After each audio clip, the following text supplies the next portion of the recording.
Auspicious greetings to everyone. Welcome back to our History of Indian Buddhism.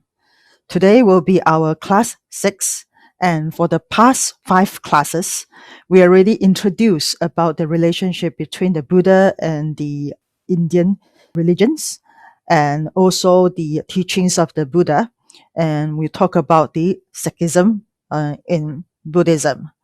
So in this class, we are going to continue to discuss about the splitting of Buddhism during the earliest time. So we have this chart previously, and we know that after the Buddha's or during the Buddha's lifetime, they already have this hidden Sikhism. And after the Buddha's passed away, Mahakashyapa and Purana basically have this different ideas of the monastic rules and their daily life activities. After that, 100 years later, there are even a greater differences between the monastic, especially the East and the West monastic. So after the second Buddhist council, in a way is that they split out into two groups. One is called the Mahasanghika, and the other one is called Savirivada. And I have to emphasize here is that it's not so clear cut that this group are completely Mahasanghika and this group are completely Savirivada. It's not so clear cut. Actually, is that in Mahasanghika's group, there are also some people that still follow the rules of the monastic. The only thing is that they are more flexible in their teachings. Same as Savirivada. Although Savirivada are mainly the older or the senior monastic, however, some of the senior monastic are also quite open-minded when propagating the Dharma. So this is something that I would like to emphasize here is that it's not so clear-cut as either you are Mahasanghika or you are Savirivada. There are also a mixture in these two groups. So here, we have this period of time called the fundamental Buddhism, which is during the Buddha's time. In this period of time, the Buddha is the one that teach the Dharma. And of course, his disciple, the Sangha, also teach the Dharma, but the Buddha is still considered the main teacher in Buddhism. And after the Buddha passed away, within 100 years, the teachings are still the same, and most of the monastic rules are still considered the same in the East. I can't say it's still considered in the same. It's actually close to the Buddha's time. But when it transmitted to the Western area, then it started to have the changes in the monastic daily life practices. So then they start to have this sectarianism, Buddhism, splitting out to a more open-minded group called the Mahasanghika, or the orthodox or more conservative group called Savirivada. So these are the earlier period of time where Buddhism start to change. But the changes is not so much on the teachings. The changes is more on the monastic, their precepts, and also their daily practices, their life. So after the Buddha's passed away, monastic actually travel all around India. It's not just these two directions. Some of the places, some monastic also travel to, but this part is called the East, and here is called the West. So Sangha started to spread around India to preach the Dharma. However, due to the different in culture and environment, Sangha life started to change. The center and the East are considered a more urban area. So they have more resources over here. When they go for begging, they have more resources. The places to places or city to city are still considered quite close. And that's the reason why they do not need to worry about after the noon they are unable to find a donors for food. But in the West, it's a different story. The West are considered quite a new places with desert or places not so many city. Even they have city, they are far, far away. So in here, in order to continue to survive, find food, the monastic in the West, they are more flexible in their daily life because if they don't keep food, the next day when they start to travel, they might not be able to find a place or a house or a city to beg for food. And that's the reason why they keep the food. The same thing is that when they travel from a city to another city, it might be already afternoon and they have not eat the meal. So that's why they are more flexible, is that if after when they reach another city and it's already afternoon, they still eat the lunch. They will also starve for food. And the same thing is that the robe they are wearing, the nisidana, the map they are sitting, because a lot are in the desert or the forest. That's the reason why some of them actually have a bigger map. So we have to understand something is that when in different conditions, certain things have to change. And these changes, basically, we call it as the localization. However, when we talk about localization, what are the things are allowed to change and what are the things that we can't change? This is something that we have to think about. So here, a more specific mention about in the West, so-called the Mahasangika.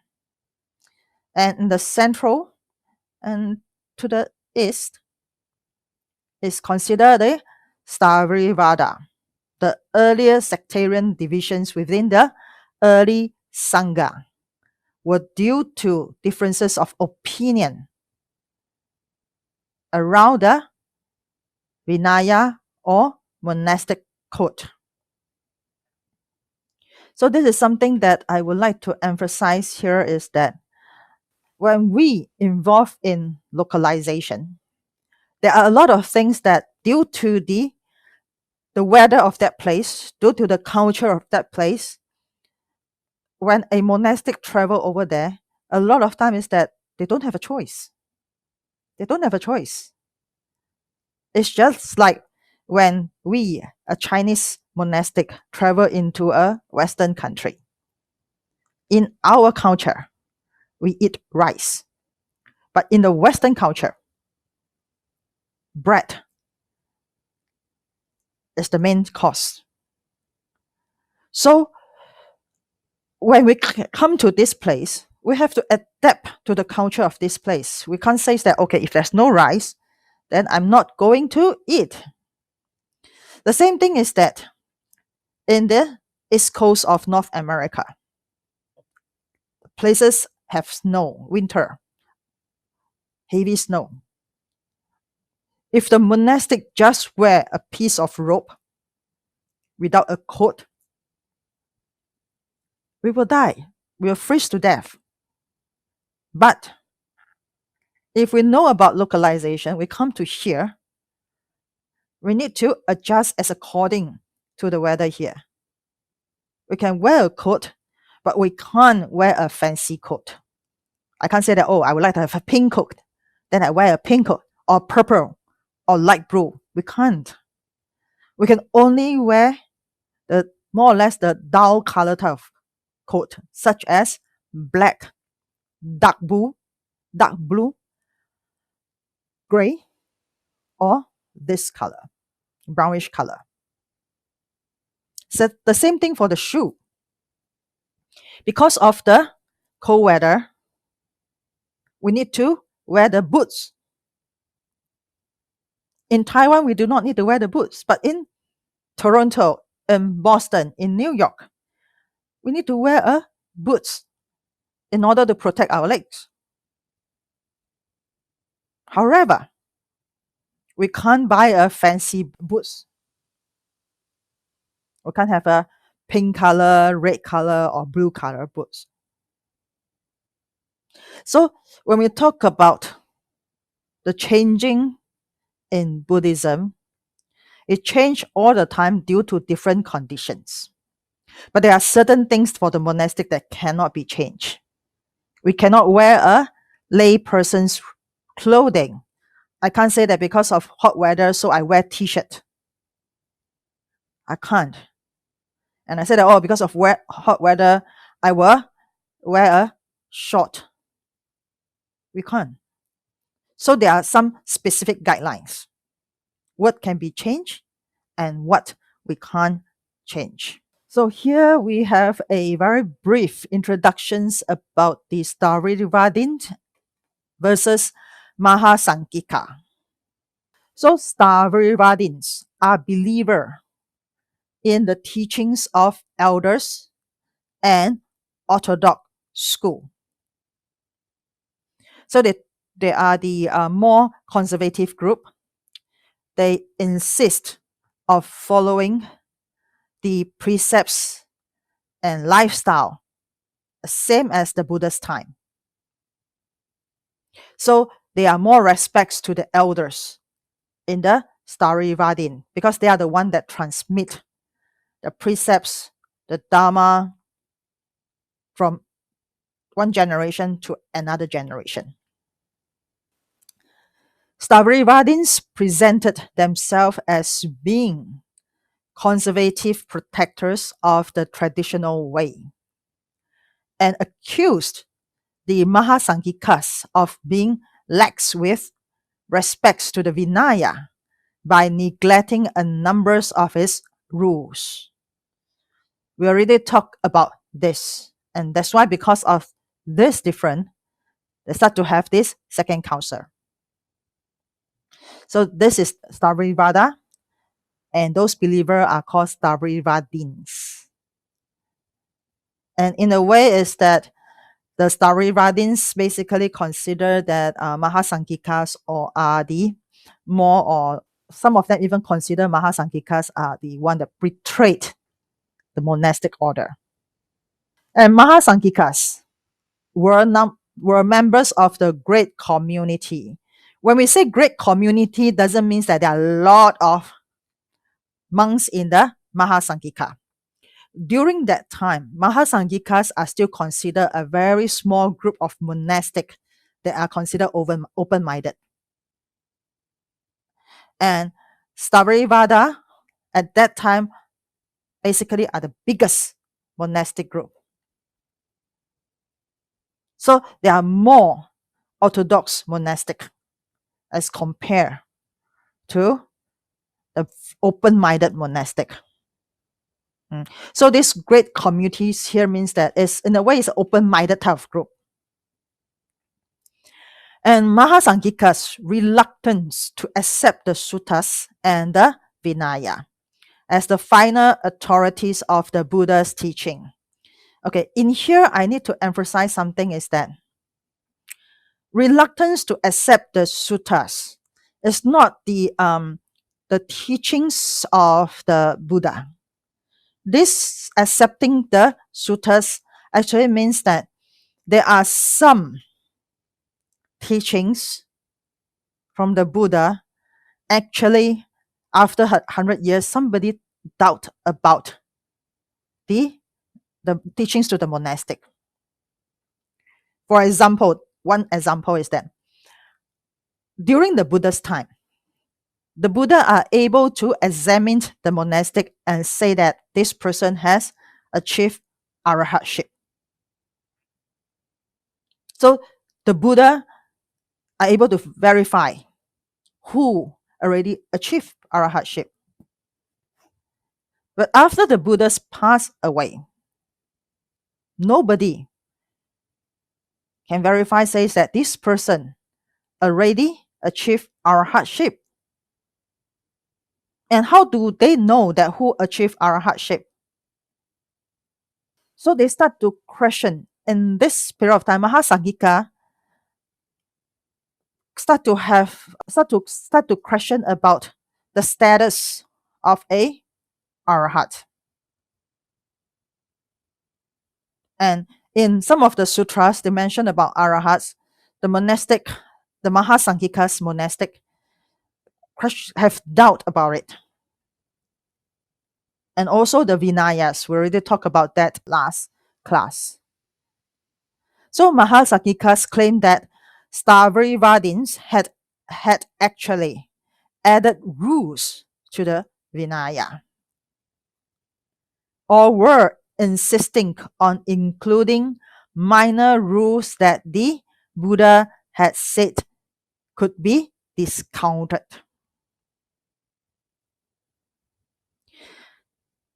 Stavrivadin, in order to strictly follow the Buddha's practice and the precepts that set by the Buddha, they Mahasanghika say that they add rules to the Vinaya.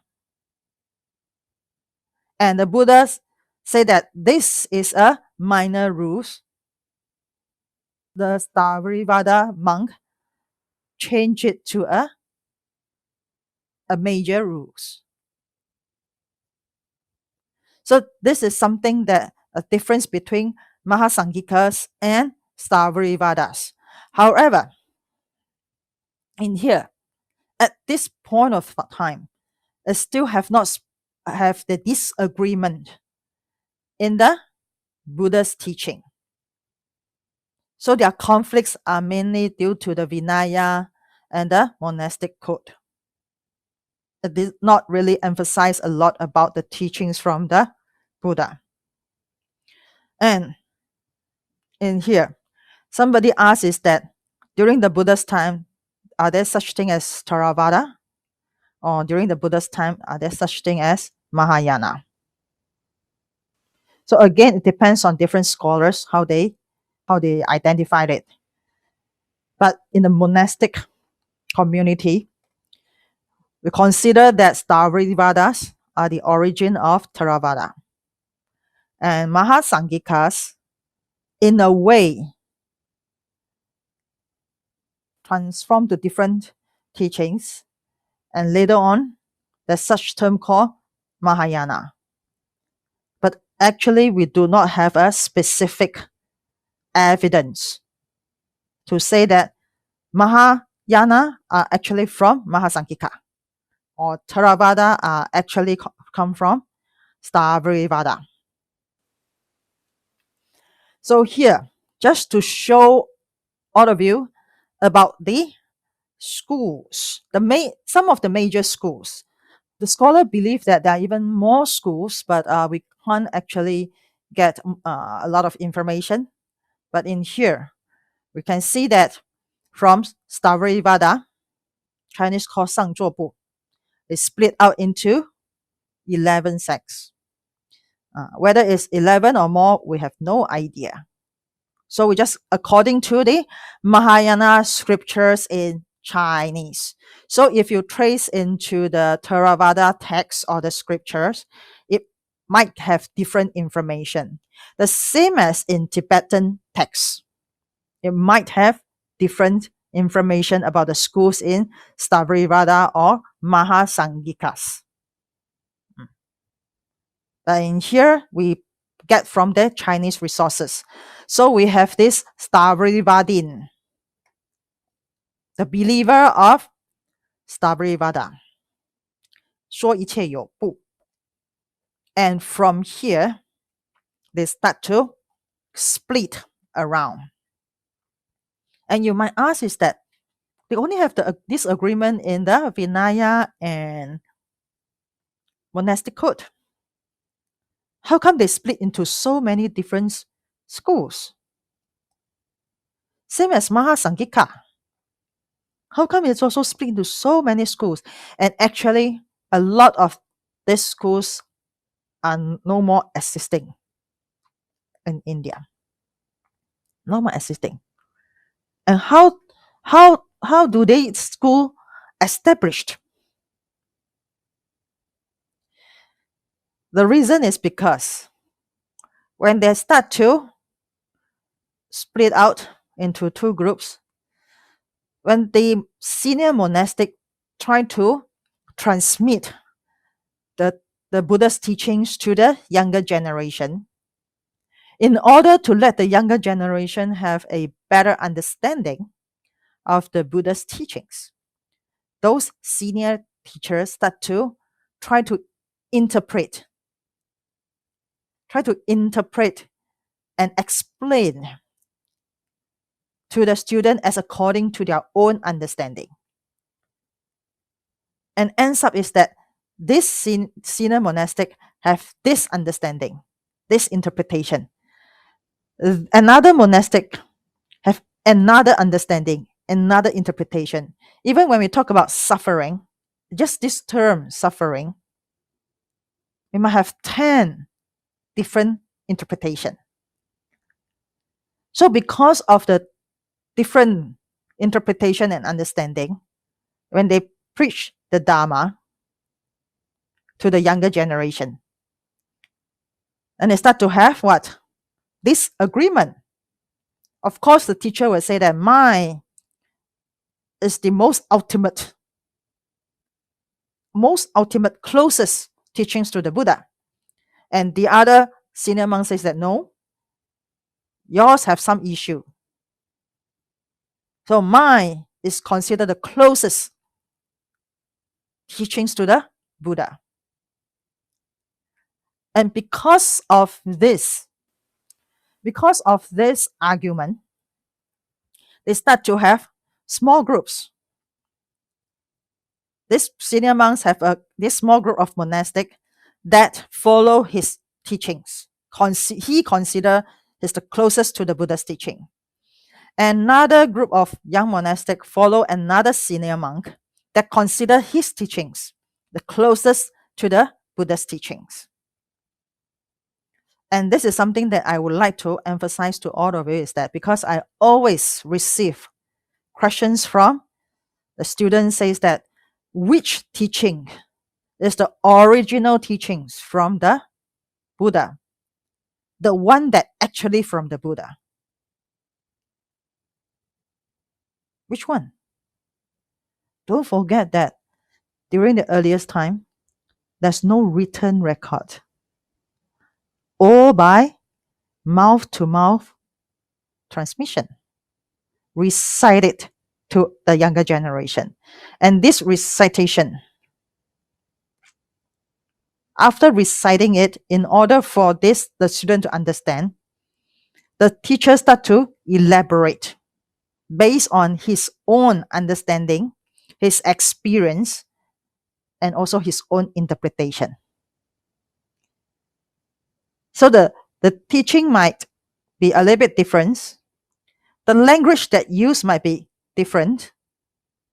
The sentence that used might be different.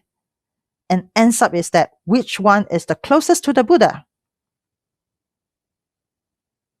All are considered the closest, and all are also not considered the closest.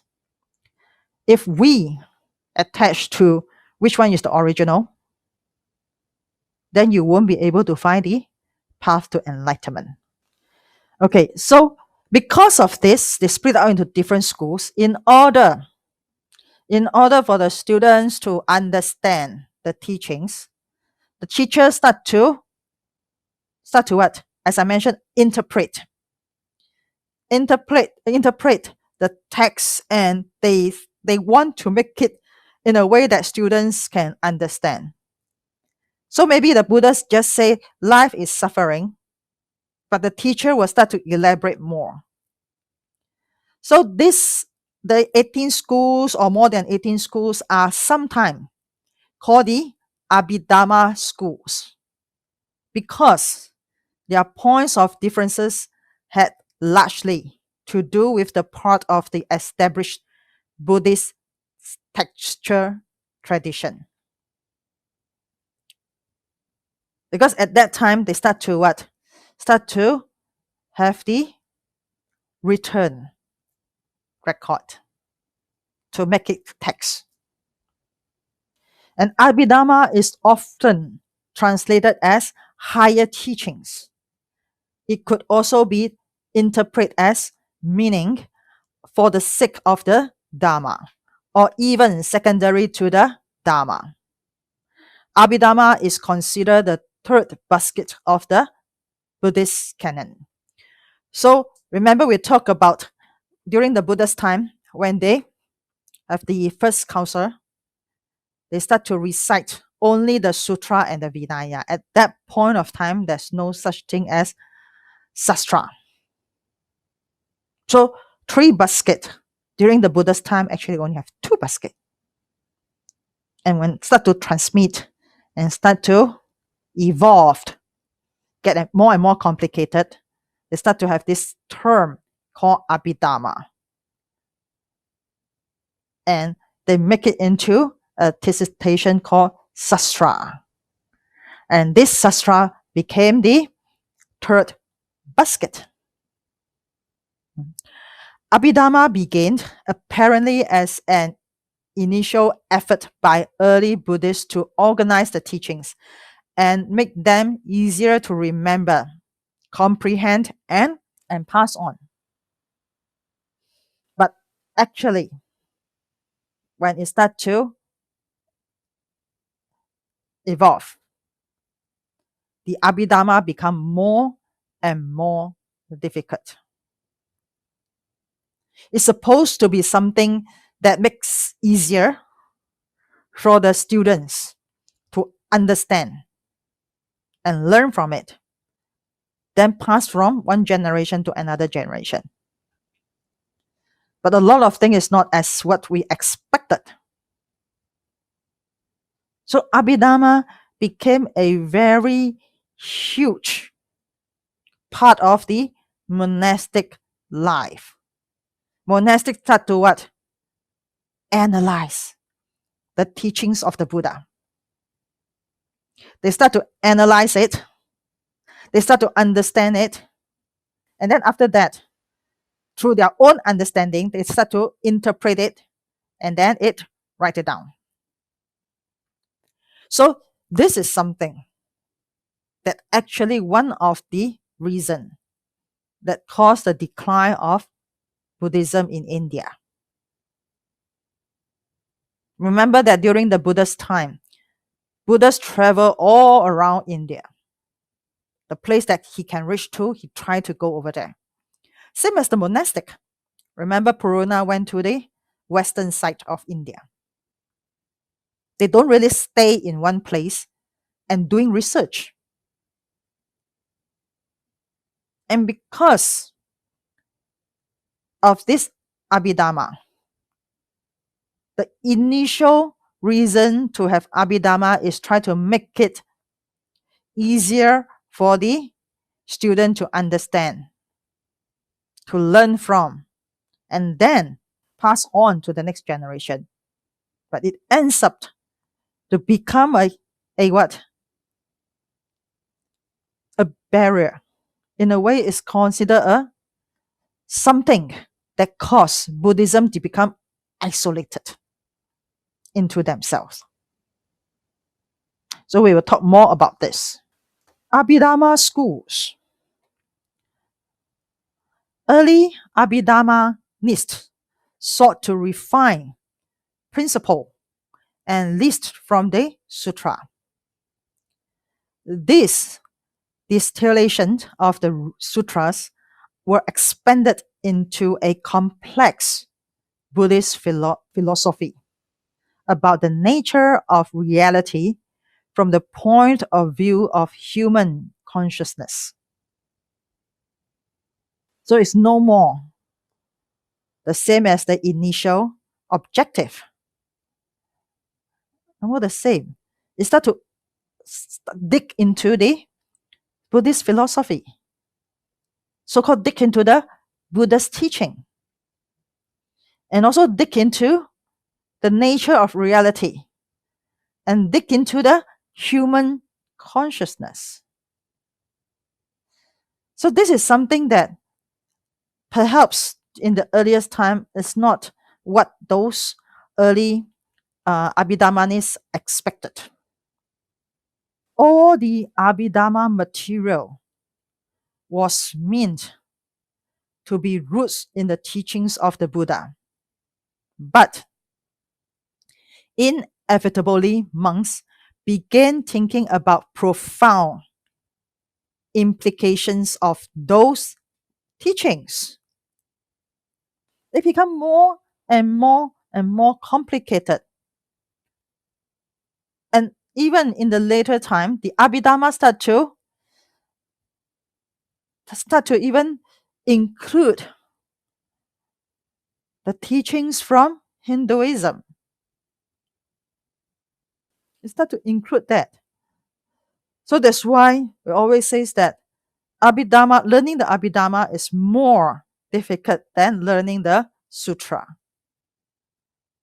Because the Abhidharma is more like a PhD dissertation.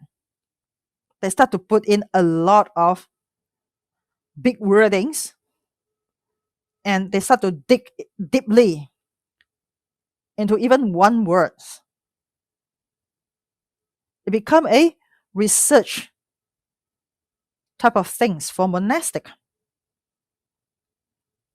So in the Abhidharma, analyze the Dharma, human experience, mind, form, self, and etc. They start to analyze different type of things. And because need to analyze, they need to close themselves down. They need to find a place quietly analyzing the sutra and write out the Abhidharma. And in order to show that they have the better understanding to the Buddha's teaching, they start to write more and more and more. And because of getting more and more and more information, it gets more and more difficult. So why do we have so many canon? In Buddhism, why we have so many canon? Because of during the transmission, the monastic, the lay members start to put in wordings and ends up so many canons. And why some people say that why Dharma is so difficult to understand? Of course, the first thing is that Dharma basically are related to our life. And our life are so complicated. And that's why the Buddhas have to use a lot of different ways to guide the human beings or the beings. Besides this, a major part of the canons, basically the writings from the senior monks.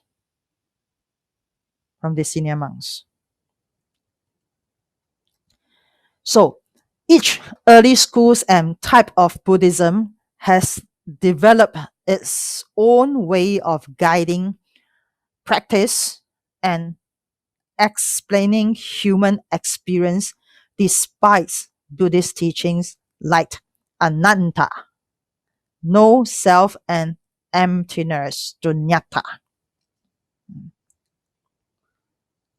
The Buddha talked about non-self, not talk about impermanence. And later on, it start to have this concept of emptiness. In the Abhidharma, they start to create some wordings into their writings and their own practice, explaining about we as a human, our experiences, and come up with the wordings and the interpretation as according to their own understanding. Schools and sects with different doctrines and philosophies have coexisted more or less peacefully since the time of the Buddha, because the existence of Buddhism lies not in a set of dogmas about the nature of reality, even about itself or moral causation, but in the vigorous of first-hand explorations of the reality. So at that time, different schools even come out with different philosophy or doctrines, even though they have argument, but they still more or less live peacefully. Because in a way is that they are still trying their best to understand the nature of reality and try to explain it out their understanding of the nature of reality. Debate and philosophy and various points of views are fine as long as they bring about the positive spiritual effort. Buddhists even disagree on exactly what the positive spiritual effort should look like. But in general, it means seeing through and shedding delusion and attachment, transcending self-centeredness, cultivating wisdom and other beneficial qualities, and liberating ourselves from the circle of suffering. So what here meant is that even their debate, they have argument and come up with their own philosophy and their own point of view. But as long as their point of view, their philosophy, are still remain in a positive spiritual effort. But what is positive spiritual effort? There's no such specific definition of the positive spiritual effort. But in general, the teachings from the Buddha talks about the impermanence of this world, so-called the delusion. And that's why there's no such thing that we really need to attach to. And talk about attachment. And because of this, we need to transcend ourselves. We need to transcend ourselves from our attachment of our own ego. And through this transcendence, we need to cultivate wisdom. And from cultivating the wisdom, we will have a life of quality. And from there, it will lead us to the liberation from suffering and the circle of birth and death. This is the most important thing in Buddhism. That's the reason why in my class I say that I'm not going to answer any academic question. It's because academic questions basically dig all the way deep into the teachings and forget about the initial objective of the Buddha by teaching his understanding of the world or of the truth. So if we read a lot of sutras, we read a lot of books, we read a lot of academic Buddhism books, and we start to have a deeper understanding to the wordings, probably we have to think again is that, will these wordings, this terminology, able to help me to transcend myself, able to guide me to reduce the suffering that I'm facing, able to help me to lesser my attachment, my habit of attachment. If that book, that sutra, unable to let you use the teaching in it, then you yourself is you. The sutra is the sutra. You just take the sutra as a storybook to read. And even some people, after reading this, they start to question the practitioner. To us as a monastic, we are more concerned about practice than the thesis. These are just the tools for us to cultivate in order to liberate out from suffering. If the teachings in this book are unable to help us to reduce our attachment, to reduce our bad habit, to transcend ourselves, then something is wrong with my understanding of the initial passion of the Buddha. So this is why I need to emphasize here is that all this sastra, sutra, and even the class here is information for us as a tool for us to actually understand what is the purpose of becoming a Buddhist, learning the Dharma, consider the Buddha as our teacher. What is your objective? If your objective is just for knowledge, then why don't you go to the divinity school? You can even get a certificate. So, Abhidharma, in a way, is supposed to be a very simple objective, trying to make it easy for the younger generation to understand and then pass on to generation and generation. But unfortunately, it become complicated. And there's so many Abhidharma schools, so many and so many.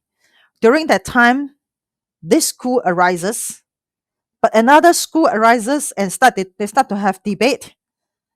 And the schools that did not win or being defeated, they will start to decline because the students will go to another school to learn.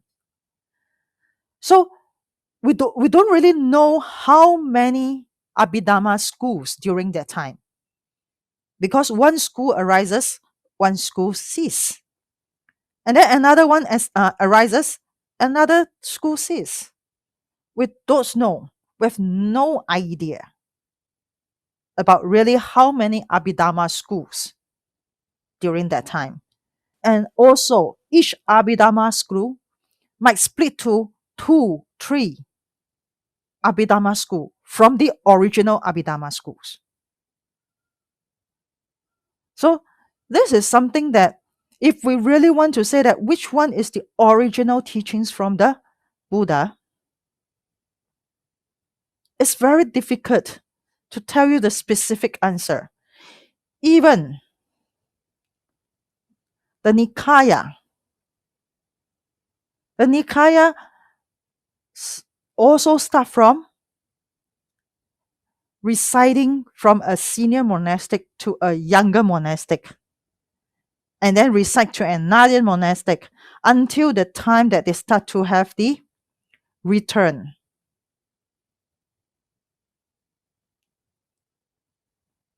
They start to write it down, but just imagine so many years of transmitting by reciting from one generation to another generation. Are you sure during that time that when they wrote it down, the Nikaya, are exactly the same teachings as what the Buddha said during that time. So why do we need to so attach to which one is the original one? Why don't we think about in these teachings, can it help me to understand the truth of this world, understand myself, help me to see through into the world and myself, reduce my attachment, reduce my bad habit or unwholesome habit, such as the greediness, anger, guide me to transcend myself, and lead me to the path of liberations of suffering.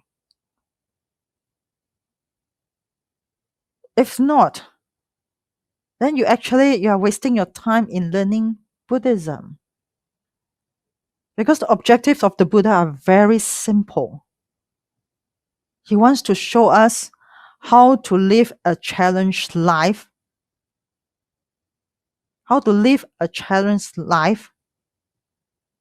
but in a peaceful mind. Liberate out from this suffering feeling. So, even though there are so many different Abhidharma schools, but during that time, there are two major Abhidharma schools that are considered famous. These schools are not existing at the same time. They were established in different time. Madhyamaka school in India started earlier. And Madhyamaka school were the divisions of the system into the Prasantika and Svatatrika school. This school, Madhyamaka school, some people call it as the school of emptiness. So a lot of people say that, oh, the teachings in Buddhism are the school of emptiness. Actually, it's not completely true. It's not completely true. There are even more. And then a few hundred years later, another school arises called the Yogacara schools of Buddhism. Yogacara schools of Buddhism. And some people call it the mind-only school. So in Mandarin, Madhyamaka means 中观. And mind-only school, Yogacara, means 唯识. But in India, it's not called 唯识. In India, it's called 瑜伽. So 唯识is a term from the Chinese Buddhist tradition. In India Buddhism, it's called the Yogacara schools. The school that dig into our mind. Dig all the way in. Analyze the mind, the function of the mind, and make it very, very complicated. So these two schools, in a way, is not that easy to understand because they start to analyze and elaborate into very detailed explanation. And because of this detailed explanation, it becomes difficult to understand. And because of difficult to understand, a lot of people misinterpret the teachings in these two schools. So when a lot of people start to learn about Buddhism, they start with learning the emptiness. My advice is that don't start from there. A lot of people start from learning the mind only. My suggestion to you is that Don't start from there. Don't start from there. If you don't have the basic knowledge and the basic teachings from the Buddha, when you learn about the emptiness or mind only, it will make you more confused, and sometimes even you misinterpret it. And then you start to have argument with other people. Then you might ask, is that Venerable, what are the original teachings from the Buddha? As I mentioned, is that we don't know at that time. It's so specific that this is the original. What we know is that the Buddha talks about Four Noble Truths. The Buddha talks about Eightfold Path. The Buddha talks about three Dharma seal and 12 links, dependent origination. So if you don't understand about this Four Noble Truths, you don't understand about the three Dharma seal, the 12 links, how will you be able to understand sunyata? Sunyata is not emptiness. How do you understand about our mind? The 5 consciousness, 6, 7, and 8 consciousness. How do you know that? What is the function of the 7 consciousness, the 6 consciousness? And most important is that, did the Buddha in his teaching talks about the 6, 7, and 8 consciousness? Did the Buddha ever talk about it? So this is something that when we learn about Buddhism, we need to know the history. It's not something that makes us fail or lost our faith in our belief. It's something that makes us able to see clearly. When we choose the path of cultivation, we are clear with what happens. We are clear that this is something that I know the background. I know the background. I know who are the teachers. I know who actually write the dissertation. And I also know the teaching in this sutra. So this is something that in this class, I have a brief introductions to you about Abhidhamma. And learning the Abhidhamma is not an easy thing. This is first.